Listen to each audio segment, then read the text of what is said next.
That thing that we just read when it said, and Mary said, "My soul magnifies the Lord." That is the Magnificat. And it was well, I'm going to tell you about it. But long before Mary sang her Magnificat, another woman had already done a very similar thing. Long before Bethlehem or Nazareth, there was Hannah, a woman whose prayers were soaked in grief and perseverance. She wept at the temple, misunderstood and dismissed, until at last she was heard. And then, when her long-awaited son Samuel was born, she didn't just whisper a thank you. She sang a theology of reversal. The bows of the mighty are broken, but the feeble gird on strength.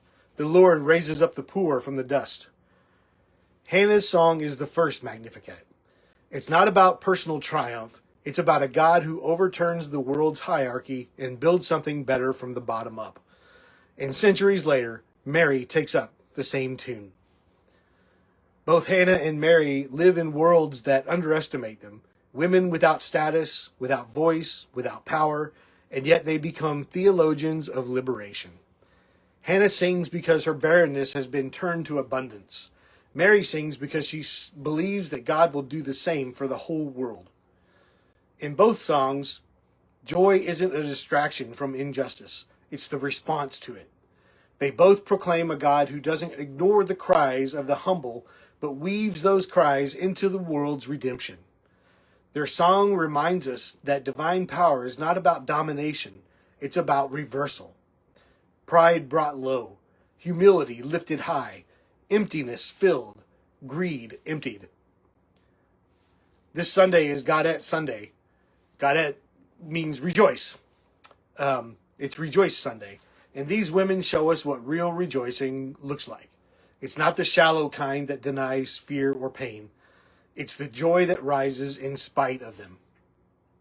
Mary and Hannah both rejoice while the world is still unjust, before their children have done anything at all.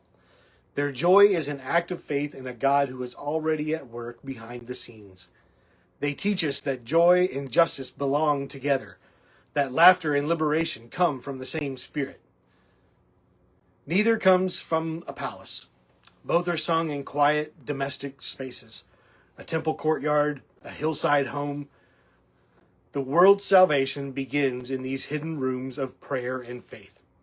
And that is the pattern of the gospel.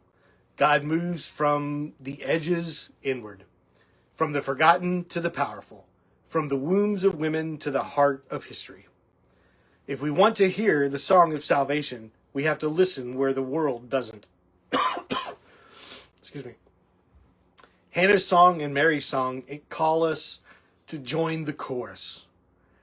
Each generation is invited to sing God's justice into being, to believe that mercy still overturns oppression, that generosity still outlasts greed, that joy is still stronger than fear. So today, as we light the rose candle and the church says Guadete, rejoice, we do so in their company. We rejoice not because the work is finished, but because God has already begun it. May our souls, like Mary's, magnify the Lord. May our voices, like Hannah's, speak the truth that lifts the lowly. And may our lives become part of the same song, the great unfinished hymn of joy and justice that began with two faithful women who dared to believe that God remembers.